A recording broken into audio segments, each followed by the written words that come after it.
اهلا بكم سيداتي وسادتي في هذا الفيديو الجديد اللي نديرو كله على اشرف حكيمي. اشرف حكيمي هو من اطيب خلق الله، يعني انسان يمكننا نقارنوه بنقولوا كونتي فقط في الكره العالميه. انسان ظريف جدا، يضحك دائما، لا يتكلم بسوء، يتكلم يسلم على الجميع، يتكلم بادب كبير مع الجميع.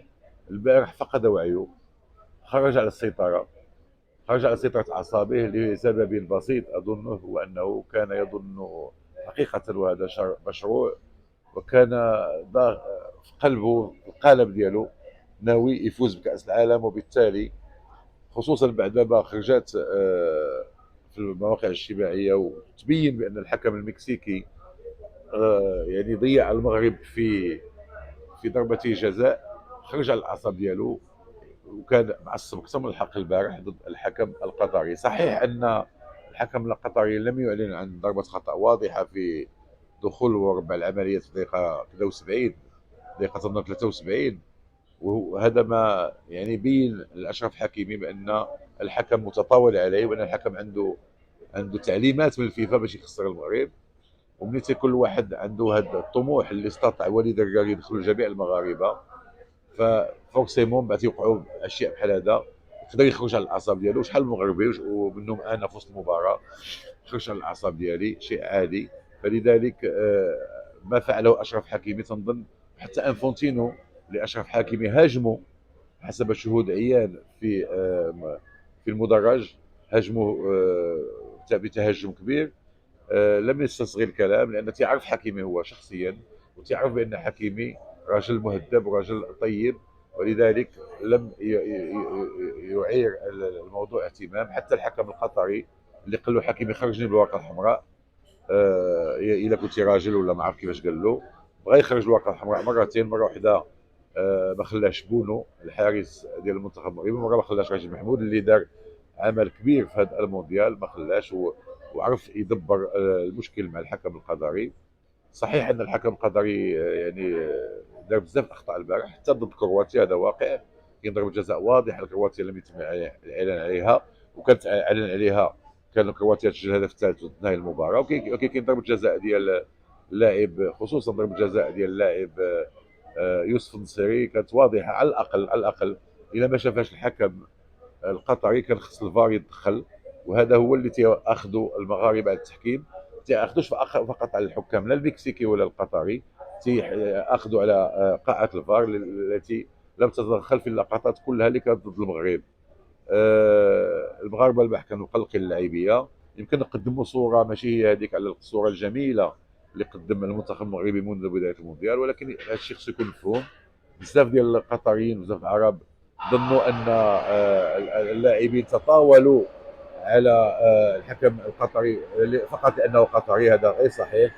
لو اتي اي حكم من اي دوله كان يعني الطريقه باش تعاملوا المغاربه تكون هي نفس الطريقه اللي تعاملوا بها مع الحكم القطري. المشكل ماشي في الحكم القطري، المشكل هو في المباراه ديال فرنسا اللي بقات الصدى ديالها وبقى التاثير ديالها كاين حتى في المباراه ديال كرواتيا. ولكن الجميل في هذا كله هو ان المغاربه خسروا الصف الثالث عالميا ضد كرواتيا ومقلقين لهذه الدرجه، مع العلم ان بزاف الناس كتكونوا فرحانين اللي انتم رابعين. لا، احنا ما فرحانينش، احنا فرحانين في الاول، فرحنا بزاف فرحنا بالتالق المغرب، ولكن من بعد طمحنا وهذا حقنا. ما يمكنش تستهدر الشعوب في حقهم المشروع لطموح. ولذلك احنا ما مقلقين بزاف باضاعه كاس العالم اولا، مقلقين بزاف باضاعه المركز الثالث لان هو معناه الميداليه ثانيا. ورغم اننا فخورين كلنا بما قدمه اللاعبين المغاربه، ولكن ما يمكنش تقولوا لنا لا خصكم فرحانين لما انتم لا شيء. ديجا وصلتوا كاتريم مونديال، خصكم تفرحوا وما تقولوا حتى حاجه وما تنتقدوش المدرب وما هذا هضره. هذا هضره ديال الناس مازالين الطموح ديالهم صغير. لذلك انصح الشعوب العربيه، انصح اللاعبين العرب، انصح الاطقم التقنيه العربيه، انصح يعني المسيرين ديال الكره العربيه باش يرفعوا سقف الطموح ديال اللاعبين ديالهم، باش يرفعوا سقف الطموح ديال الكره ديالهم. لان لا ليس من المعقول ان نقول للمغاربه لا تقلقوا، لا تتنرفزوا، لا تتعصبوا لانكم في الصف الرابع. صحيح ان الصف الرابع لم نكن نحلم به في الاول، ولكن بعد ما قدمنا مباريات رائعه، بعد ما قدمنا لاعب كره من المستوى الرفيع، المستوى الرفيع اصبح طموحنا اكبر، وعندنا الحق نتقلقوا، وعندنا الحق نتنرفزوا، وعندنا الحق نتعصبوا الا ما ديناش كاس العالم. ف غير طبيعي وغير معقول تقولوا لنا ما تقلقوش. انا مقلق، اللاعبين مقلقوا، ولكن انا فرحان للاعبين تقلقوا حيت كتغير لا كوب دي مون، صافي في لا كوب دافريك يديروا كل شيء باش يديو لا كوب دافريك. ولذلك يعني العصب والنرفزه والقلق مشروعين، يعني مشروعين بزاف. من بعد تيكون الطموح ديالنا هو الفوز بكاس العالم. جميل ان المغاربه اصبحوا يطمحون في الفوز بكاس العالم، واشرف حكيمي، خصوصا اشرف حكيمي هو لاعب من احسن اللاعبين في العالم. يعني عنده 23 سنه الان، ولعب في ريال مدريد، لعب في دورتموند، لعب في الانتر، لعب في باريس سان جيرمان، ورابع نجم في باريس سان جيرمان بعد الثلاثي المرعب مبابي ميسي ونيمار. وشيء عادي وطبيعي انه يطمح في الفوز بكاس العالم، بحال تيطمح ميسي يفوز بكاس العالم. حتى الارجنتين هي دوله العالم الثالث، عندها الكره مزيانه.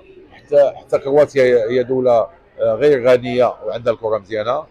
فممكن علاش ما تيقولوش الميسي ولا المودريتش لا انتم غير كرواتيا ولا غير الارجنتين ما كاين لاش قاعد تفوزوا بكاس العالم، خصكم تكونوا فرحانين اللي لعبتوا النهايه، ولا تكونوا فرحانين اللي فزتوا بالمركز الثالث. لا، المغرب صحيح انه غير دوله، ماشي دوله غنيه، ولكن دوله ابانت الجميع بانها كرويا يمكن لها تضاهي الفرق الكبرى. يعني بينات الجميع ان المغرب الان خصنا نحسبوا عليه، والمغرب الان في كؤوس العالم المقبله سيكون حاضرا وحاضرا بقوه، ليس لاجل التاهل الى الدور الثاني او لاجل انتصار في المونديال، لا ثم لا، سيكون حاضرا لاجل الفوز بكاس العالم. اليوم اللاعبين المغاربه، لا بونو، لا حكيمي، لا المزراوي، لا عطيه الله، لا بانون، لا داري، لا ياميق، لا سايس، لا اكرد، لا اناحي، لا امرابط، لا لاعب املاح، لا نصيري، لا زياش، لا بوفال، لا يعني حمد الله، شديره، خنوس، الزرزوري، الزروري، يعني جميع اللاعبين الصابري، جيسبر ما نسيت حتى واحد. جميع اللاعبين اللي شاركوا في المونديال، ابو خلال، جميع اللاعبين اللي شاركوا في المونديال عطاونا حاجه واحده، هو الطموح ديالنا كبر، وبان ان شاء الله في كاس العالم المقبله بدايه من 2026 سنلعب من اجل كاس العالم. وشكرا.